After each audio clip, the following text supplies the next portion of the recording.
Gikumpirma sa Davao City Police Office nga naglusad na og investigasyon ang Criminal Investigation and Detection Group kon CIDG-11 kalabot sa gingong death squad sa Davao City.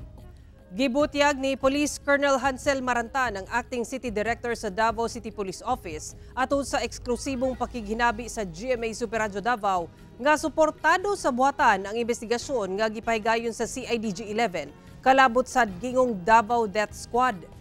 Giangkon ni Marantan nga ubay-ubay na ka mga dokumento ang gihuptan karon sa CIDG-11.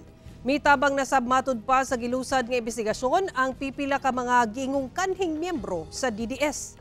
Una na nga gikumpirma ni kanhing Pangulong Rodrigo Duterte atol sa pagdungog sa Senado kalabot sa extrajudicial killings ilawom siyang administrasyon nga duna siya'y Davao Death Squad panahon nga mayor pa siya sa Davao City. Gilangkuban kuno kini sa pipila ka grupo sa syudad.